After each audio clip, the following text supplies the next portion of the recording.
தயவையா வந்து நீங்க நல்லா இருக்கீங்களா? செட்டிடியன் மணிகண்டன் பேசுறேங்க. மன்னிக்கணும் அது டைம் டிஃபரன்ஸ் அப்படிதான் இருக்குங்க.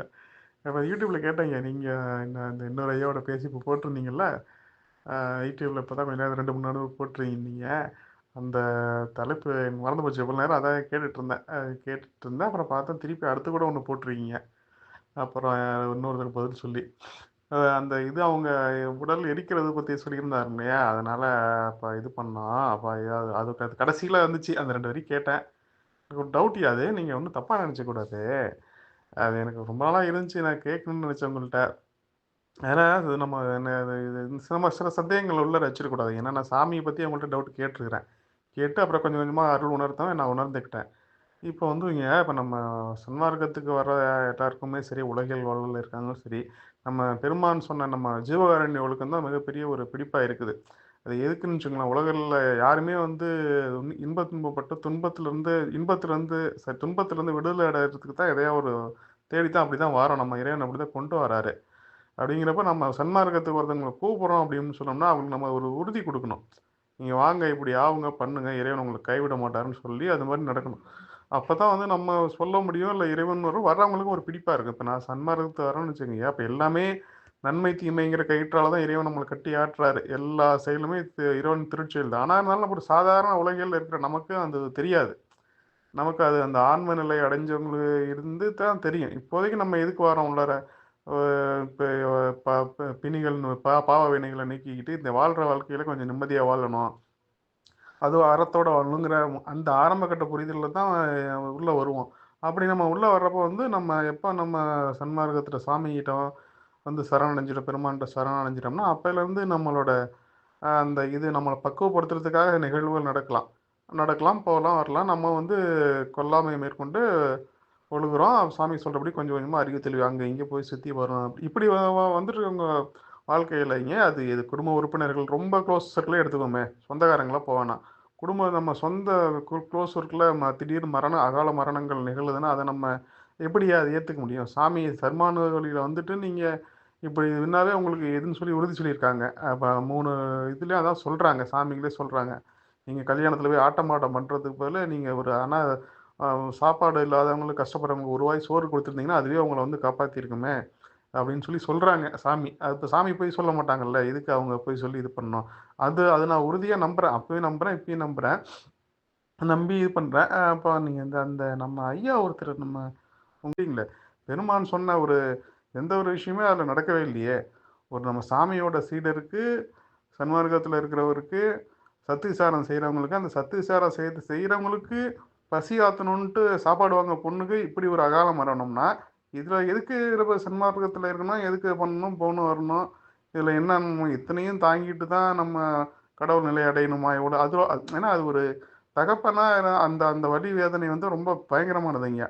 ஆமா. அது தாண்டியும் ஒருத்தங்க சாமிய பிடிப்பிலயும் சன்மார்க்கத்துல இருக்காங்கன்னா, அவங்கலாம் ஞானி. உண்மையிலே ஞானி. எந்த ஒரு ஞானிக்கும் மேல அவங்கலாம். நம்மள மாரி சாதாரண உலகியல் மக்களுக்கெல்லாம் இது பெரிய அவநம்பிக்கை ஏற்படுத்து இல்லைங்க. அதத்தான் வந்து எனக்கு ரொம்ப நாளா கேட்கணும்னு நெனச்சேன். ஐயா தவறா இருந்தா மன்னிச்சுக்கிறங்க. இது என்னன்னு உள்ளுக்குள்ள இன்னும் புரியல. அதுதாங்க. இது நீங்க இப்ப பாருங்கய்யா, இது ஒரு தகுந்த ஒரு ஆடியோவா இருந்தா ஒரு சத்திவிசாரமாவே போட்டு கூட நம்ம குரூப்ல போடுங்க. இல்ல அப்டின்னா எனக்கு கூட நம்ம இதுக்கு மட்டும் ரிப்ளை அனுப்புங்க. தயவுங்க. நன்றி. தயவு. தயவுயா மன்னிக்கணும். அந்த நேரத்தில மெசேஜ் பண்றேன். ஐயா காலையில பாருங்க. ஆக்சுவலா நான் இப்போ இந்த இதில YouTubeல ஒரு நியூஸ் பார்த்தேங்க. திருப்பதியில வந்து கூட்ட நெரிசல்ல வைகுண்ட ஏகாதசி கூட்ட நெரிசல்ல சிக்கி அ மக்கள் இறந்ததாகவும், நெறைய பேர் படுகாயமடைஞ்சதாகவும் நியூஸ் வந்துச்சு. அத பார்த்தோன்னே, அதான் ஐயாட்ட சொல்லி இது சம்மந்தமா நம்ம ஒரு விழிப்புணர்வு ஆடியோ போடணும். ஏன்னா இது நான் எத குறிக்குதுன்னா, திருப்பதி போனா செல்வம் வரும், அது வரும், கடவுள் பார்த்துக்குவாரு. அப்படி இப்படிங்கிற மக்களோட இந்த நம்பிக்கையில வந்து 2025 முதல்லயே வந்து நம்ம சன்மார்க்க தொடக்க காலம்னு நினைச்சு தொடக்க காலத்துல ஆண்டவர் தகர்த்து எறிஞ்சிருக்காரு. இனிமே உங்களுக்கு பழைய வழி செல்லாது அப்படின்னு சொல்லிட்டு. ஏன்னா, அங்க தான் போறாங்க. எல்லா மக்களும் போறாங்க. தப்பில்ல. போலாம். ஆனா அது மக்கள் மனசுல கருணையும், அன்பும் இல்லாதப்ப எந்த கோயிலுக்கு போனாலும், கூட்ட நெரிசல்ல போய் ஏன் கூட்ட நெரிசல் ஏற்படுதுன்னா, ஒருத்தர முந்திட்டு ஒருத்தர் போய் சாமி பார்க்கணும். பொறுமை இல்லாத தனம். பக்கத்துல இருக்க மனுஷங்களுக்கு தொந்தரவு குடுக்கக்கூடாதுங்கிற எத்தனம். தான் மட்டும் நல்லா இருக்கணும். தான் மட்டும் சாமி பார்க்கணுங்கிறத அந்த ஒரு சுயநலமும் அந்த இதுவும் தாங்க. அதனால இது ஒரு நல்ல ஒரு நல்லவன் நல்லதுன்னு சொல்லிங்க. இது ஒரு பெரிய சங்கடமான இதுதான். நம்ம குடும்பத்தில் யாராவது அங்கே இருந்திருந்தாங்கன்னா நம்ம அப்படி பேச மாட்டோம். இருந்தாலுமே வந்து இது வந்து சன்மார்க்க காலம். திருப்பதியிலே நெறிப்பட்டு சாகுறாங்கன்னா மக்களுக்கு இனி எங்கேயுமே வந்து கோயில் குளங்களை போனால் புண்ணியம் செஞ்சுட்டு இந்த உலக வாழ்க்கை நல்லா வாழ்ந்துடலாம் அப்படிங்கிறது ஒரு பெரிய அடி. அல்ல அடின்னு சொல்கிறத விட வந்து சுவாமியை உணர்த்துறாங்க அப்படின்னு நம்ம நினச்சிக்கலாம்னு எனக்கு தோணுதுங்கய்யா. ஐயா என்ன நினைக்கிறீங்கன்னு பார்த்துட்டு இது சம்மந்தமாக ஒரு விழிப்புணர்வு ஆடியோ போடுங்க. மக்கள்கிட்ட போட்டு பரப்பி விடலாங்க ஐயா. அதாவதுங்க ஐயா, நன்றி, வந்தனம். தயவு. அருட்பெரும் ஜோதி அருட்பெரும் ஜோதி தனிப்பெரும் கருணை அருட்பெரும் ஜோதி அன்பு வடிவம் தயவு திரு மணிகண்டன் வெளிச்சாமி ஐயா அவர்களுக்கு அன்பான வணக்கத்தை பணிவோடு தெரிவித்துக் கொள்கின்றேன். தாங்கள் அனுப்பிய 2 ஆடியோ பதிவுகளையும் கேட்டேன். அதாவது தாங்கள் அதில் வினவியுள்ள ஐயவினா என்ன என்றால், சன்மார்க்கத்துக்கு வந்த பிறகு அன்னதானம் போன்ற புண்ணிய செயல்களை தினசரி காரியமாக செய்து கொண்டிருக்கின்ற சன்மார்க்க அன்பர்கள் வீட்டிலேயே அவர்களுடைய குடும்ப உறுப்பினருக்கு திடீரென்று சிறிய வயதிலேயே அகால மரணம் ஏற்பட்டு விடுகின்றது. ஒரு ஆக்சிடென்ட் அந்த மாதிரி. இதை எப்படி ஜீரணிப்பது? ஒரு சன்மார்க்க அன்பர்கள் வள்ளலாரை நம்பி வந்திருக்காங்கன்னா அவங்க வீட்டில் அவங்களுக்கே இந்த மாதிரி ஒரு இடர்பாடு ஏற்படுகிறது. ஒரு தந்தை ஸ்தானத்திலிருந்து அதை பார்க்கும்போது அதை எப்படி ஜீரணிக்க முடியும்? அப்போ சன்மார்க்கத்துக்கு வந்தால் ஒரு நல்ல ஒரு சூழ்நிலை நிலவும். வள்ளல் பெருமான் சொல்லியிருக்கார், உள்ளபடி பசித்த ஏழைகளுக்கு பசியாற்றுவிப்பதையே விரதமாக கொண்ட சமுசாரிகளுக்கு எவ்வித ஆபத்தும் சத்தியமாக வரவே வராது என்று சொல்லியிருக்கிறார். அப்படி இருக்கும்போது இது போலலாம் உண்டாகுது. இது எப்படி அப்படின்னு கேட்டிருக்கீங்க. 2வது, நேற்று வந்து திருப்பதி கோயிலில் கூட்ட நெரிசலில் சில பக்தர்கள் இறந்துட்டாங்க. இப்போ கோயிலுக்கு ஆண்டவர் தரிசனம் பண்ணுறவங்களுக்கே இந்த மாதிரி நேருதுன்னா அப்புறம் எப்படி அப்படின்லாம் கேட்டிருக்கீங்க. இந்த கேள்விக்கு அடியனுக்கு எதுவும் பதில் சொல்ல சரியா தெரிலங்க. நம்ம சிற்றறிவில் எதுவும் படலை. இருந்தாலும் அடியனுடைய சிற்றறிவில் பட்ட சில சிறிய கருத்துக்களை தெரிவிக்கின்றேன். இது முற்றிலும் தவறாக கூட இருக்கலாம். இன்னும் எத்தனையோ பெரியவர்கள் கருத்துக்களை சொல்லிக் கொண்டுதான் இருக்கிறார்கள். அவர்களிடம் கேட்டு தெரிந்து கொள்ளுங்கள். இதையும் மனதில் ஒரு ஓரமாக பதிய வைத்துக் கொள்ளுங்கள். இப்போ வள்ளல் பெருமான் அந்த காலத்துல 2 அன்பர்கள் வந்து பேசிட்டு போறாங்க. ஜீவகாருண்ய ஒழுக்கத்தை பத்தி பேசிட்டு போறாங்க. அப்போ ஒருத்தருக்கு ஒருத்தர் பேசும்போது என்ன விசாரம் பண்ணனா, ஜீவகாருண்யம்ன்றது ஆதரவில்லாத ஏழைகளுக்கு பசியாற்றி வைக்கிறது. இதுதான் அதனுடைய முடிவானது இதுதான் அப்படின்னு சொல்லிட்டு இருக்காங்க. அப்போ வந்து வள்ளல் பெருமான் அங்க வந்து அப்படி இல்லை, இந்த ஜீவகாருண்யத்துக்கு எண்டே கிடையாது. அது அன்னதானம் பண்றது மட்டும் ஜீவகாருண்யம் அல்ல. ஜீவகாருண்யம் என்பது என்னன்றதுக்கு அப்போ பெருமானார் வந்து ஒரு விளக்கம் சொல்றார். அதாவது 2 சன்மார்க்க பெரியவர்கள் போயிட்டு இருக்காங்களாம். ஒரு பாதை வழியே போயிட்டு இருக்காங்க.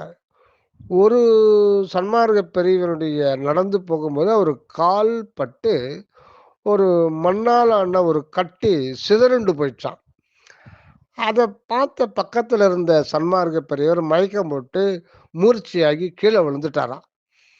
அப்போ பக்கத்தில் இருந்து கூட போனவர் தண்ணி தெளிச்சு அவர் எழுப்ப, ஏன் இது மாதிரி ஆயிட்டீங்கன்னா, உன்னுடைய பாதம் பட்டு அந்த அழகான மண்கட்டி சிதறுண்டு போனது என்னால் தாங்கிக் கொள்ள முடியவில்லை என்றார்.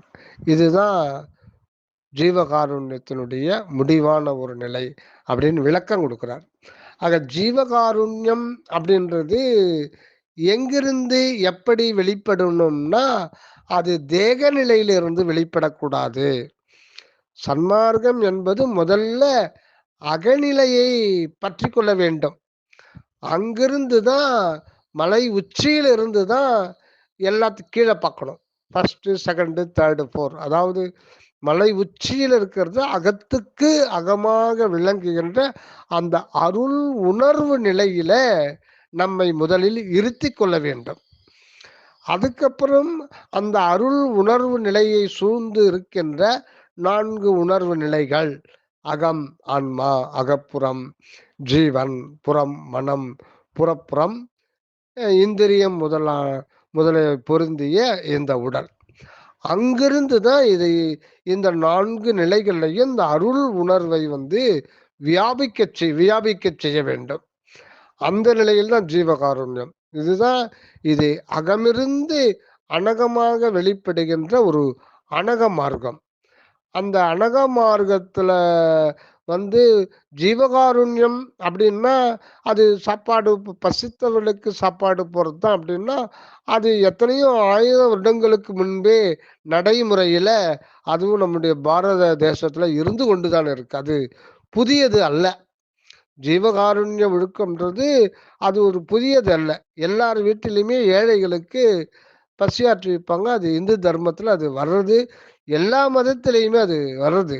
அப்ப புதுசா இது புதியதான்னா இது புதியதுதான். இந்த ஜீவகாருண்ய ஒழுக்கம் அநேகமாக வெளிப்படுவது, அகநிலையில் பொருந்தி இருந்து கொண்டு அந்த ஜீவன்ல ஜீவ கருணையை வெளிப்படுத்துவது.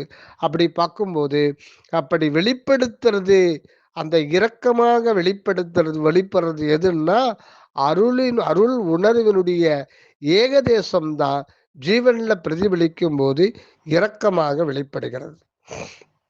அப்போ நான் நான் அப்படின்றதே எது? அந்த நான் என்ற வண்ணத்தில் விளங்குவதே இறைவன் தானே. அப்ப நான் என்றது ஒன்று இல்லை. கடவுள் மயமாக பார்க்க பழகி கொள்வதுதான் முதல் முக்கியம். அதனால்தான் நம்ம திண்டுக்கல் சுவாமி அவர்கள் சொல்லும் பொழுது, அதாவது ஜீவகாருண்யத்தை பரோபகாரம், அந்த பரோபகாரத்துல ஃபர்ஸ்ட் ஸ்டெப் தான் அது பசித்த ஏழைகளுக்கு பசியாற்றுவித்தல். அது அடிப்படை. அது இல்லாம ஒண்ணுமே இல்லை. அது அடிப்படையானது. அது ஒரு கடகால் மாதிரி. கடகால் இல்லாம பில்டிங் கட்ட முடியாது இல்லைங்களா? அந்த மாதிரி அது கடகால் இல்லாம. ஆனா அதுக்கு மேல பில்டிங் கட்டணுமே, அது ரொம்ப முக்கியம் இல்லையா? அதனால அது பரோபகாரம். அது விரிந்து கொண்டு போயிட்டு இருக்கும். அந்த பரோபகாரத்தை சுவாமி 2ஆ பிரிப்பார். அதாவது அறிவு விளக்கப்பணி, உயிர் விளக்கப்பணி. உயிர் விளக்கப்பணின்றது உள்ளபடி பசித்த ஏழைகளுக்கு பசியாற்றுவித்தல். சும்மா இருக்கிறவங்களுக்கெல்லாம், போற வரவங்களுக்கெல்லாம் சாப்பாடு போடுறது நம்ம வேலை கிடையாது. அதே மாதிரி உலகத்துல பிரபஞ்சத்தில் இருக்கிற எல்லா உயிர்களுக்கும் நம்மால் ஆகாது. அது அருள் அதை பார்த்துக்கிட்டு இருக்கு. அப்படி நம்ம எல்லா உயிர்களுக்கும் இப்ப நிறைய கம்பெனி மாதிரியே நடத்துறாங்க. நான் பண்றேன், வசூல் பண்ணி பண்றேன், நான் 10,000 பேருக்கு ஒரு நாளைக்கு சாப்பாடு போடுறேன், நான் 10 வேன் வச்சு பண்ணிட்டு இருக்கேன்னா அது கம்பெனி. அவங்கெல்லாம் என்ன நிலையில இருக்காங்கன்னா தேக நிலையில இருந்தா பண்றாங்க. ஆனா எந்த நிலையில இருந்து பண்ணாலுமே அந்த புண்ணியம்ன்றது அது வந்துடும். அது அதுல எந்த ஒரு சந்தேகமும் இல்லை. எண்ணங்கள் சுத்தமடையும். அது நிறைய இருக்கு. ஆனா இது மற்ற மார்க்கத்திலேயே இந்த மாதிரி ஒரு நிலையை சம்பாதித்து கொள்ள முடியும். சுத்த சன்மார்க்கம் என்பது மரணமில்லா பெருவாழ்வு பெற்றுக்கொள்வது. அப்படி ஜீவகாருண்ய ஒழுக்கத்தில் சென்றவர்கள் மற்ற பழைய முறைப்படி மரணமில்லா பெருவாழ்வுகளை பெற்றுக் கொண்டார்களா என்றால் இல்லை. ஆனா எல்லாருமே ஆழ்ந்த வேல் தான் இருக்கோம். ஆழ்ந்த வேல் தான் இருக்காங்க. ஆனா இப்ப ஆழ்ந்த வேல்லாம் ரொம்ப நாளைக்கு பல பிறவிகள் அதுக்காக எடுத்துக்கொள்ளக்கூடாது. இந்த பிறவியிலேயே பிறந்த இப்பிறப்பில் தானே நித்திய மெய்வாழ்வு பெற்றுக் கொள்ளலாம் அப்படின்றார். ஆக இந்த பிறவிலேயே எடுத்துக்கொள்ளணும்னா எல்லா சமய மத யோக மார்க்கங்கள் சொன்ன கருத்துக்களுக்கெல்லாம் மேலான அந்த ஒரு இதுதான் ராஜபாட்டை. இது மேலிடத்திலிருந்து இறைவன் அருளால் இறைவனுடைய மார்க்கமாகவே வருகின்றது தான். அதுதான் சுத்த சத்து நிலையிலிருந்து வெளிப்படுகின்ற மார்க்கம். ஆக அதேதான் அறிவு விளக்கப்பணி, உயிர் விளக்கப்பணி. உயிர் விளக்கப்பணின்றது தன்னுடைய முக்கியமா அது மனிதர்களுக்கு. அடுத்தது நம்மை சூழ்ந்திருக்கிற ஜீவராசிகள் அதுக்கும் கொடுக்கணும். பறவை முதல் கொண்டு நம்மால என்னென்ன செய்ய முடியுமோ, நம்ம கிட்ட இருந்து என்னென்ன ஜீவர்கள் எதிர்பார்க்குறாங்களோ அதை கொடுக்கணும். முக்கியமா மனிதர்களுக்கு செய்யணும். அதுவும் ஆதரவற்றவங்களுக்கு செய்யணும். அத்தோடு அன்னதானம் பண்றது மட்டும்தான் இல்ல. இன்னும் குடும்பத்துல சில பேருக்கு எவ்வளவோ கஷ்ட நஷ்டங்கள் இருக்கு. நடுத்தர குடும்பத்துல இருக்கிறவங்க இன்னொருத்தர்கிட்ட கேட்கறதுக்கு கூச்சப்படுவாங்க. அவங்களுடைய இதெல்லாம் ஒரு குறிப்பால் அறிந்து அவங்களுக்கு என்ன உதவி செய்ய முடியுமோ நம்ம தகுதிக்கு ஏத்த மாதிரி கண்டிப்பா செய்யணும். நம்ம சம்பாதிக்கிற பணம் நமக்கே என்று நினைப்பது தவறு. அது சுவாமிகள் நல்லா கிளியரா சொல்லுவார். நம்ம நம்ம சம்பாதிக்கிறோம் உலகி இல்ல. நம்ம பணம் கைக்கு வர வர அதை பிறர் ஏழைகளுடைய கஷ்டத்துக்கு கொடுத்து கொண்டே இருக்க வேண்டும். அப்படி கொடுத்து கொண்டே இருக்கும்போது அது வந்து கொண்டே இருக்கும் அப்படின்றார் சுவாமி. அது பெருகி கொண்டே இருக்கும். ஆனா அது எந்த நிலையிலிருந்து செய்யணும்ன்றது தான் அது ரொம்ப முக்கியம். அந்த நிலையிலிருந்து செய்யலன்னா அதுக்கு தடை உண்டாகும். என்ன நிலையிலிருந்து செய்யணும்னா அருள் உணர்வு நிலையை விடாப்பிடியாக பிடித்து கொள்ள வேண்டும். அதுதான் அகமறியீர் அனகம் அறிந்து அப்படின்றார். அந்த அகநிலையை முதலில் தெரிந்து கொள்ளுங்கள். அகநிலை என்பது ஒன்றே ஒன்றாகத்தான் இருக்கிறது. அதுதான் அருள் ஒளி, அருள் உணர்வு, உள்ளொளி, அருட்ஜோதி. அந்த அருட்ஜோதி நிலையிலை நம்ம சத்விசாரத்தினாலே முதல்ல நம்ம கண்டுகொள்ளணும். அந்த ஒன்றான அருள் நிலையில நம்மை கண்டுகொள்ள வேண்டும். ஆக பழைய நெறிமுறைகளை எல்லாம் பற்றற கைவிட்டு விட்டு வந்தாதான் இது பத்தி புரியும். ஆத்துல ஒரு கால் சேத்துல ஒரு கால்ன்ற மாதிரி இந்த குண்டல் நித்தமும் வாசு யோகம் எண்ணெய் ஓட்டத்துகள் இங்க அங்க எல்லாம் பார்த்துக்கிட்டு அத்தோட இத்து 10ல் 11 பார்த்தா ஒன்றும் விளங்காது. அதெல்லாம் இப்போதைக்கு தேவை இல்லை அப்படின்ட்டு தான் உங்க சாமி சொல்றார். அதனால யோக நெறிகள் இந்த குண்டலினி தவம் இதெல்லாம் சுவாமிகள்கிட்ட ஒரு முறை கேட்டதுக்கு சாமி சொல்றது இதெல்லாம் அருள் நெறிக்கு கோடி கோடி பங்கு கீழ்நிலையில இருக்கின்றார். ஒரே வார்த்தை, வேற எதுவும் சொல்லவே இல்லை. அதனால அதுல பற்று வச்சோம்னா நம்ம சுத்த சன்மார்க்கத்துல பற்று போயிடும். சுத்த சன்மார்க்கத்தின் முக்கிய லட்சியம் என்னன்றது ஆன்மநேய ஒருமைப்பாட்டு உரிமை. அதுதான் ஒரு பதிவுல நம்ம போட்டு இருந்தோம். அதனால அந்த ஆன்மநேய ஒருமைப்பாட்டு உரிமை போது முதல்ல ஆன்மா நேயம் ஒருமைப்பாடு உரிமை இதுல எல்லாமே சொத்து சன்மார்க்கம் அடங்கிடுது. ஆன்மான்னா ஆன்ம நிலையில நிக்கணும், சும்மா அது வார்த்தை இல்லை. நேயம்னா ஆன்மாவுடைய இயற்கை குணம். அது என்னன்னா அதுதான் தயவு, அருள், அருள் தன்மை. ஆக ஆன்ம நிலைன்றது தன்னை உன்னைப்பார். ஆன்ம நேயம்ன்றது அதுக்குள்ள இருக்கிற அருள் ஒளி உணர்வு நிலை. அதுதான் ஆன்மாவுடைய இயற்கை குணமாக இருக்கிறது. ஆக உன்னைப்பார், உனக்குள்ளே என்னைப்பார். இது ரெண்டும் சத்விசாரத்தை முதல்ல பார்த்து அந்த ஆன்ம நிலையும் அதுக்குள்ள இருக்கிற உள்ளொளி நிலையும் அறிந்து அதிலே பிறழாது நிலைத்து நின்று கொண்டிருந்து அந்த அகம் அகப்புறம் புறம் புறப்புறம் ஆகிய 4 நிலைகளையும் அந்த அருள் உணர்வை வியாபித்து இருக்க செய்ய வேண்டும். அது ஏற்கனவே அப்படிதான் இருக்கே. ஆக நான் இறக்கப்படுகிறேன், நான் ஜீவகாருண்யம் கொள்கிறேன் என்பது இங்கே எதுவுமே இல்லை. எல்லாமே அந்த ஜீவன்ல அது இரக்கமா வெளிப்படுது. பார்வையிலையும் அது இரக்கமா அந்த பார்வையிலேயே இரக்கம் வெளிப்படும். இப்போ வள்ளல் பெருமான் வள்ளல் பெருமானும் நம்ம சுவாமிகளும் ஒருத்தரை நேரடியா ரொம்ப நேரம்லாம் பார்க்க மாட்டாங்க. ஒரு செகண்ட் தான் பார்ப்பாங்க. இந்த தயாநிதி சுவாமிகள் இருக்கிற இடத்துல சுவாமிகிட்ட போனா ஒரு செகண்ட் பார்ப்பாங்க, அவ்வளவுதான்.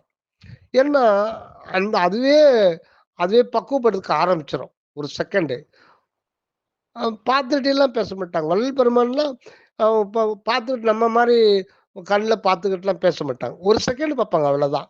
அதுக்கப்புறம் கேட்குற கேள்விக்கு அவங்களுடைய பார்வை எப்பவுமே அது அந்த அருள் உணர்வு ஆகிய அந்த கண்ணாவே இருக்கும். யாவும் தானா நிற்கிற நிலையில இருக்கும். கேள்வி கேட்கிற, இப்ப தொழுவூர் முதலியாரு சுவாமிகள்கிட்ட ஒரு சந்தேகம் கேட்கிறாரு அப்படின்னா, இப்ப வள்ளல் பெருமானுடைய நிலை என்னன்னா, அந்த தொழுவூர் வேலாயுத முதலியராகவும் அவர் விளங்கி கொண்டிருக்காரு. அவருக்கு மட்டும்தான் அனுபவமாகும்.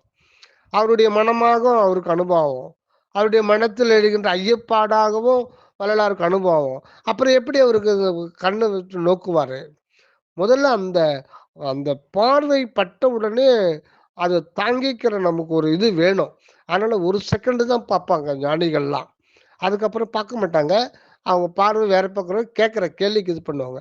அதனால இப்போ வள்ளல் பெருமான்கிட்ட ஒரு அன்பர் வர்றாருன்னா, வர்றவரும் அவரே தான் விளங்குவார். அவரா விளங்குவார். அதுதான் ஞான சித்தருடைய ஜீவன் முத்தனுக்கும் ஞான சித்தனுக்கும் உள்ள வேறுபாடு என்ன அப்படின்னு சொல்லும் பொழுது, ஜீவன் முக்தன் வந்து மனோசாட்சி. அவங்களுக்கு அவங்க முக்தி அடைந்த ஒரு நிலையில அவங்க உணர்வாங்க. ஆனா ஞானசித்தனுடைய நிலை என்ன அப்படின்னும் போது, அவங்க வந்து யாவும் தானாய் நிற்றல். ரோமத்துக்கு ரோமம் சாட்சி. ஞானசித்தனுடைய நிலை வந்து ரோமத்துக்கு ரோமம் சாட்சி. இது நம்ம ஏற்கனவே நம்ம குழுவுல போட்டிருக்கோங்க. அது ஒரு கொஞ்சம் நீளமா போகும். இந்த ரோமத்துக்கு ரோமம் சாட்சின்றது அது ஏன் அப்படி சொன்னாரு அப்படின்னா, இப்போ ஒரு மயில் மயிலை எடுத்துங்க. அதனுடைய மேல இருக்கிற அந்த இறகு அதுல ஒண்ணு எடுத்துங்க. அதுல எவ்வளவு டிசைன் இருக்கு பாருங்க. ஒரு மயில் இறகுல ஒரு வட்ட வட்டமா டிசைன் இருக்கும். அதுல 7 நிறங்கள் இருக்கும். அந்த மயில் இறகு பார்த்தீங்கன்னா தனித்தனி முடியினால் ஆனது. அதுக்கு மேல் அந்த வண்ணங்கள் தீட்டப்பட்டிருக்கும். அந்த வண்ணங்கள் வந்து அது கரெக்டா அந்த வண்ணத்தை மட்டும் பார்த்தீங்கன்னா அது பேப்பர்ல போட்ட மாதிரி இருக்கும். ஆனா அது எங்க போட்டிருக்குன்னா ஒவ்வொரு இண்டிவிஜுவல் அந்த ஒரு மயில் இதுல பறந்துருக்கு.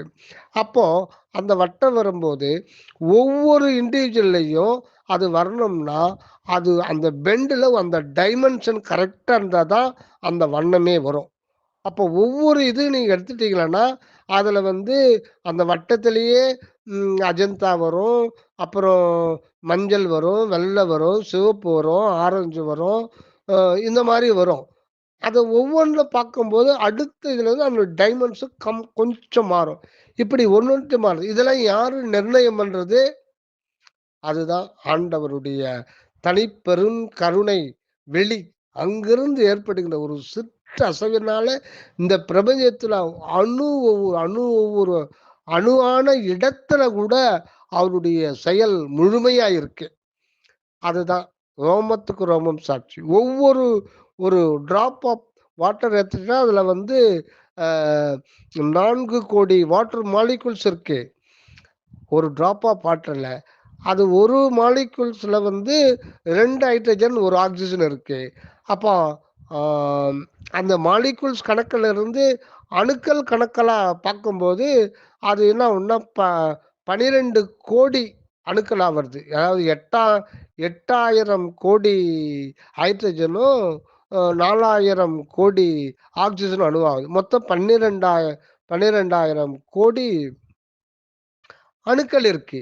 ஒவ்வொரு அணுவுக்குள்ளவும் ஒரு ஹைட்ரஜன், ஆக்சிஜன், அதாவது ஒரு அணு எடுத்துக்கிட்டோம்னா புரோட்டான், நியூட்ரான், எலக்ட்ரான். அந்த புரோட்டானும் நியூட்ரானும் உட்கருவா இருக்கு. அதை சுற்றி எலக்ட்ரான் வந்து ஒரு செகண்டுக்கு 2200 கிலோமீட்டர் வேகத்துல எத்தனையோ ஆயிரம் கோடி வருஷமா சுத்திக்கிட்டு இருக்கு. அதுக்கெல்லாம் யார் சாட்சி? அந்த எலக்ட்ரானுக்கு பேர் தான் சத்தர், சக்தி, சத்தர்லாம் சொல்றார். அப்போ இதெல்லாம் இப்போ ஒரு கடுகள் ஒரு டிராப் ஆஃப் வாட்டர்ல இவ்வளவு இருக்குன்னா அதை கணக்கு பண்ணி பாருங்க. அப்போ வள்ளல் பெருமானுடைய நிலை என்றது எப்படி திடீர்னு அவர் பெற்றுக்கிட்டார்? அவர் கடவுள் நிலையை அந்த அனுபவம் ஆயிடுது. அப்ப அந்த நிலையில அதுதான் அருள் உணர்வு வெளி. ஆனா அது ஒன்றான அதுதான் அகவடிவம், அதுதான் அகமறியீர் அப்படின்னு சொல்றார். அதை தெரிந்து கொள்ளுங்கள். அங்கிருந்து அணகப்படுதல் தான் அது ஆன்ம உணர்வுல ஆண்மனை ஒருமைப்பாட்டுரிமையா வருது. அப்புறம் ஜீவன்ல ஜீவ காருண்யமா மலருது. அப்புறம் மனதுல இரக்கமா விளையுது. எல்லாமே அதுதான். அப்புறம் புறப்புறம் ஆகிய கண்ணுல கூட அவருடைய அந்த அதனுடைய பிரதிபலிப்பு கதிர் வீச்சு அருள் ஒளியினுடைய கதிர் வீச்சு இருக்கும். கண்ணால பார்க்கும் பொழுதே வந்து அவங்க பக்குவப்பட்டுடுவாங்க. வள்ளல் பெருமான் ஒருத்தரை பார்த்துட்டார் ஒரு செகண்டு புதியவர்ன்னா, அவரு எவ்வளவு புலால் விருப்பமோடு சாப்பிடுறா கூட அவரு அந்த க்ஷணத்திலேயே வந்து அவர் புலால் உணவை விட்டுடுவாராம். அத்தகைய ஆற்றல் வாய்ந்தது அந்த அவருடைய அந்த திருக்கண்கள் நோக்கம். ஆனா பார்க்க மாட்டாரு. அவர் அந்த யாருக்கு அது அந்த ஒரு குடுப்பினை இருக்கோ அவங்களுக்கு வந்து அவங்களுடைய பார்வை அவங்க மேல பட்டுடும். ஆக இது வந்து இந்த நிலை தான் சுத்த சன்மார்க்கம்ன்றது. ஆக உள்ளிருந்து வெளிப்படுவது. அந்த நிலையில பார்க்கும்போது பிரபஞ்சத்தில் உள்ள அனைத்து ஆன்மாக்களும் அவருக்கு உரிமை ஆயிடுது. அந்த இடத்துல இருக்க அந்த நிலையில தான் சுத்த சன்மார்க்கமே அந்த நிராதார நிலையில அருள் 13வது அருள் நிலையிலிருந்து உதிக்கிறது தான் சுத்த சன்மார்க்கம். இது சாதாரணமா நம்ம நினைக்கிற மாதிரி கிடையாது.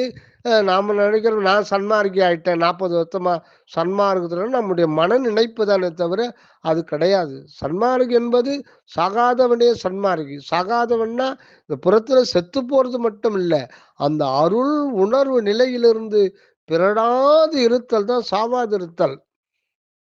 அப்போ இது சுத்த சன்மார்க்கத்தை புரிஞ்சுக்கணும்னா வேற வழியே கிடையாது. திண்டுக்கல் சுவாமி சர்வானந்தர் நூல்களை படித்தால்தான் வள்ளல் பெருமான் அருளிய சுத்த சன்மார்க்கத்தை புரிந்து கொள்ள முடியும். ஏன்னா எல்லா திருவாசகம், திருமந்திரம், பெரிய புராணம் எல்லாத்துக்குமே முற்றும் உண்டு. ஆனா திருவருட்பாக்கு முற்றும் கிடையாது. அது தொடர்ந்து வள்ளல் பெருமான் தனது இதை வந்து வெளிப்படுத்தி கொண்டே இருப்பார். அதுதான் ஆண்மநேய ஒருமைப்பாட்டுரிமை பற்றி உங்களுக்கு அறிவித்தேன், தெரிவித்தேன், தெரிவிக்கின்றேன், இனியும் தெரிவிப்பேன்னாரு. ஆண்மநேய ஒருமைப்பாட்டுரிமை பற்றி தெரிவித்தேன், தெரிவிக்கின்றேன், இனியும் தெரிவித்துக் கொண்டிருப்பேன்றார். ஆண்டவர் அறிவித்தார், அறிவிக்கின்றார், அறிவித்துக் கொண்டிருப்பார். இப்படி இதெல்லாம் வந்து ரொம்ப அதிசுக்குமானது. அதனால அதுக்கப்புறம் 1943 இருந்து திருப்பி அவர் வந்து சத்திய ஞான கோட்டத்தில் வந்து தன் வேலையை ஆரம்பிச்சிட்டார். அது தொடர்ந்து வந்து கொண்டிருக்கும். அப்போ தயாநிதி சுவாமிகளுடைய இதெல்லாம் வந்து திருவருட்பாவின் தொடர்ச்சி. அது 7ஆம் திருமுறைன்னு சொல்லிட்டு சுவாமி வந்து அதை மறைமுகமா சொல்றாங்க. தயவு குரல் வந்து 7ஆம் திருமுறைன்றார். தயவு குரலே எல்லாமே அடக்கிட்டார் வள்ளல் பெருமான்.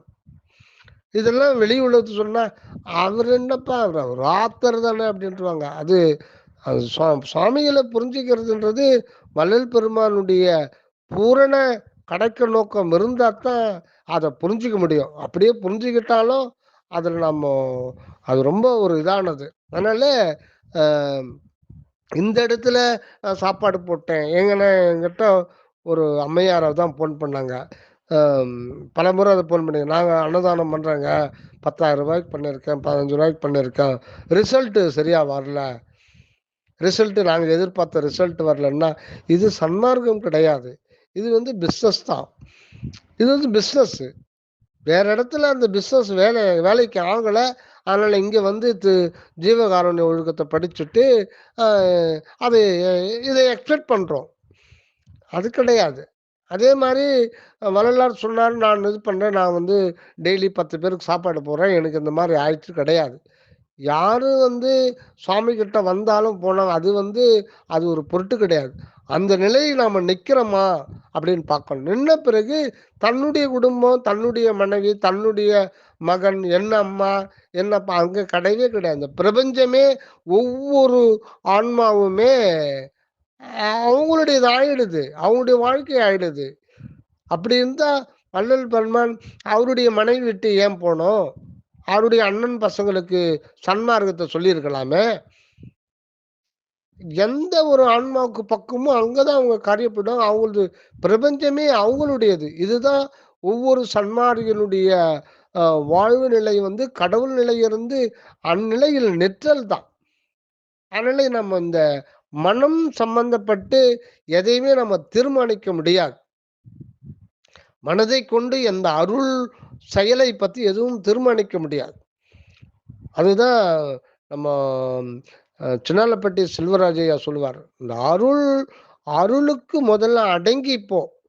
அருள் என்ன பண்ணுது, ஏது பண்ணுது, எதிர்த்து கேள்வியே கேட்காத. அதுக்கு தெரியும் ஒவ்வொரு ஜீவனும் அதனுடைய அதனுடைய பிள்ளைகள். அதனால எந்த பிள்ளையை எந்த இடத்துல எந்த அனுபவத்தில் வைக்க வேண்டும் அப்படின்னு இந்த அருளுக்கு தெரியும்.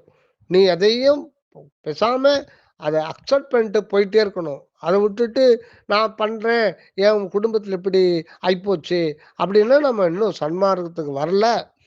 அப்ப ஏதோ ஒண்ணு செஞ்சு ஏதோ ஒண்ணு இறைவன்கிட்ட எதிர்பார்த்துட்டு இருக்கோம். ஆக இந்த ஒரு நிலை கிடையாது சுத்த சன்மார்க்கம் என்பது. சுத்த சன்மார்க்கம் என்பது யாவும் தானாய் நிற்றல். அந்த ஒரு நிலை ஒவ்வொரு ஆன்மாவையும் பக்குவப்படுத்துதல். அத விதி செய்ய கற்றனன் அப்படின்றார். விதி செய்ய கற்றனன் அப்படின்னா என்ன?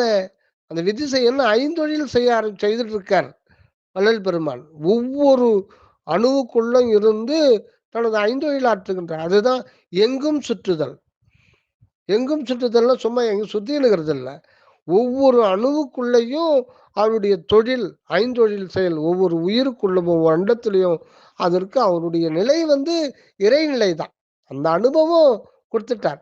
ஒன்றிரண்டெண்ணாத உண்மையில் நின்றேன் அப்படின்றார். ஞானம் படைத்தல் முதல் ஐந்தொழிலும் ஞானம் படைத்தல் முதல் ஐந்தொழிலும் நான் புரிதல் வேண்டும். படைத்தல் முதல் ஐந்தொழிலே ஏற்கனவே இறைவன் செஞ்சுட்டு இருந்ததுதான் ஐந்தொழில்.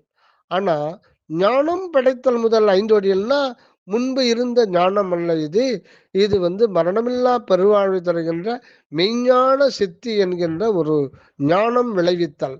அதைத்தான் திண்டுக்கல் சுவாமி 6வது தொழில் புரிந்து கொண்டிருக்கின்றார் வள்ளலார் அப்படின்றார். இதுவரையில ஆண்டவர் 5 தொழில் தான் புரிந்து கொண்டிருக்கிறார். இந்த ஆண்டவரே வள்ளலார் வடிவில் இருந்து கொண்டு இப்பொழுது 6வது தொழில் புரிகின்ற காரணத்தினாலே உலகத்திலே மிகப்பெரிய மாற்றம் வரப்போகின்றது.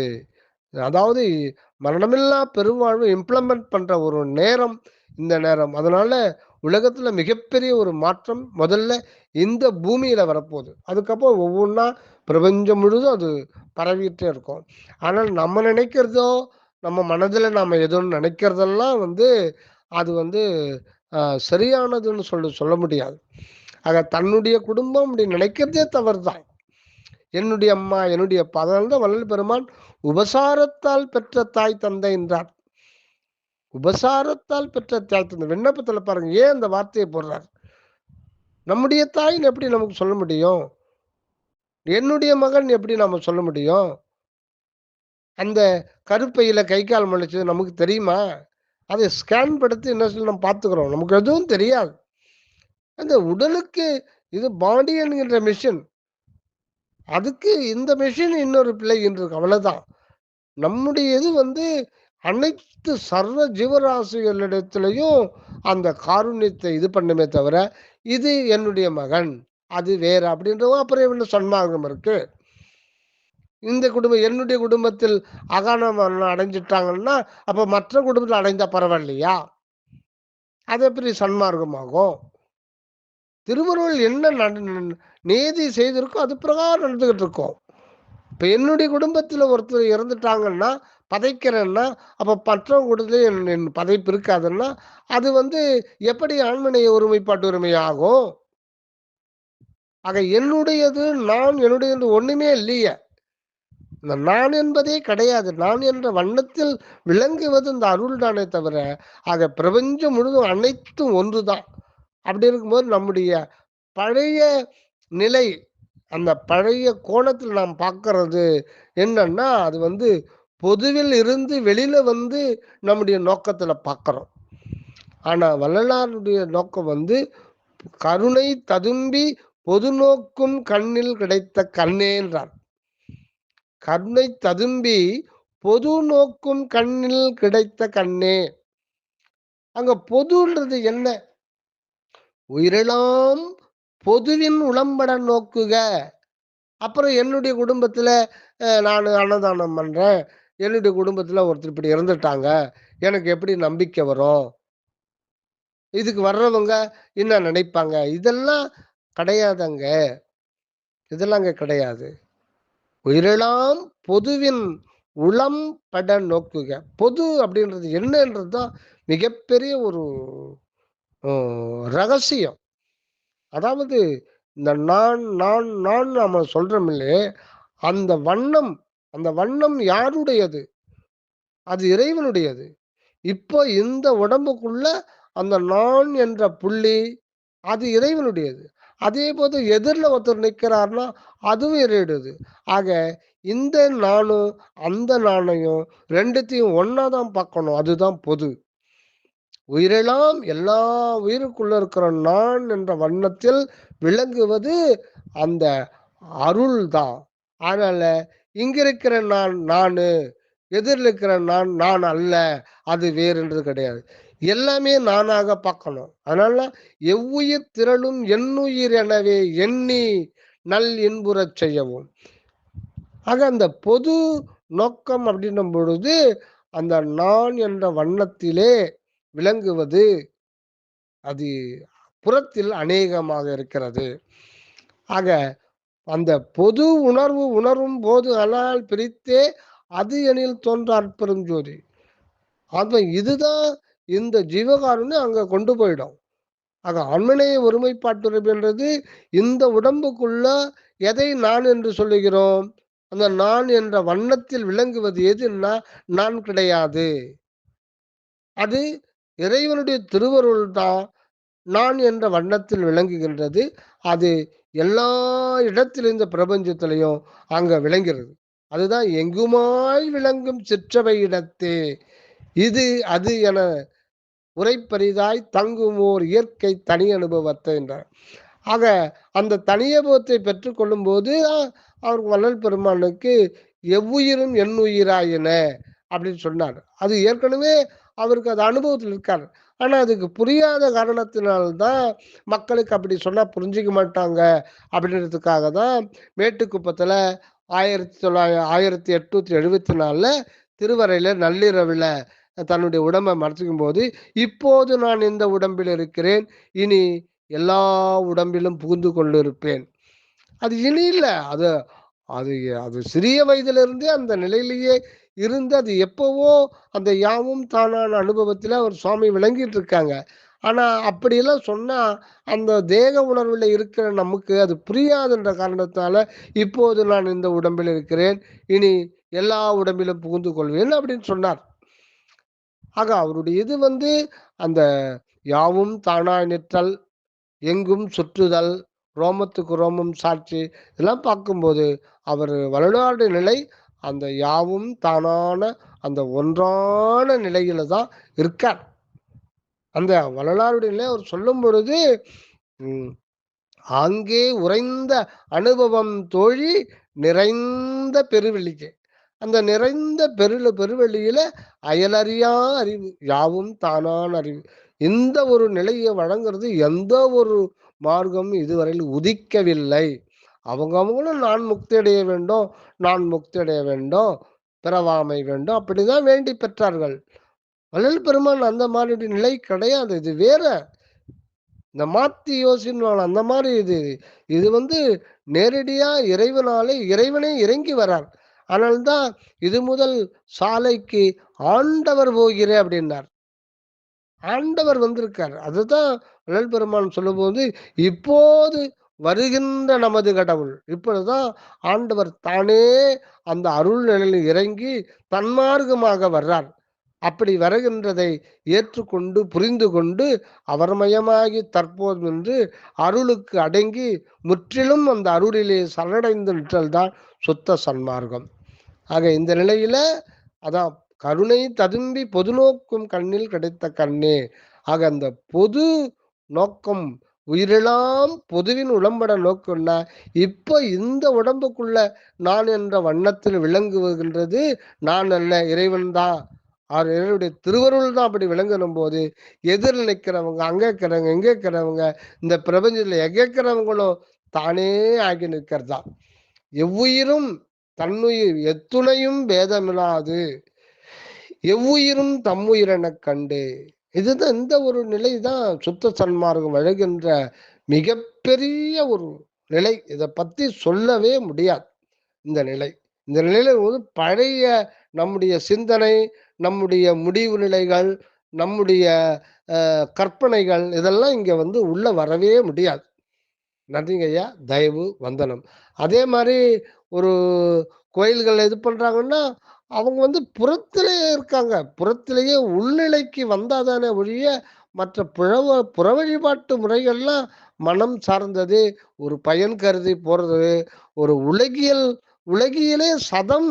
உலகியல் வாழ்வு தான் சதம். இதுல குறைபாடு ஏற்பட்டுதான்னா, அத நிவர்த்தி பண்றதுக்காக நம்ம போறோமே தவிர, வேறு எதுக்கும் இல்ல. இந்த வாழ்வினுடைய what is the secret of the life, இதை பற்றி நம்ம தெரிஞ்சு what is the secret of you, இது முடிவான ரகசியம் உள்ள ரகசியம் என்ன என்று சொல்வதுதான் சுத்த சன்மார்க்கம். அதனால்தான் மெய்யினை மெய்ப்பொருள் விளங்கினை நீ அது ஆயினை என்றவர்கள் அற்பெருஞ்சோதி என்று அருளிய சிவமே. நன்றி ஐயா. தயவு வந்தனம். சுத்த சன்மார்க்கம் என்பது நாம் நினைப்பது போல் அல்ல. சுத்த சன்மார்க்கத்தை பற்றி முழுமையாக நாம் தெரிந்து கொள்ள வேண்டும் என்றால் சுவாமி தயாநிதி சரவணானந்த அவர்கள் நூல்களை படித்தால் புரிந்து கொள்ளலாம். மற்ற எங்கும் இது அணுவளவு கூட இப்போது வரையில் வெளிப்படவில்லை. நன்றி ஐயா. தயவு வந்தனம் வந்தனம்.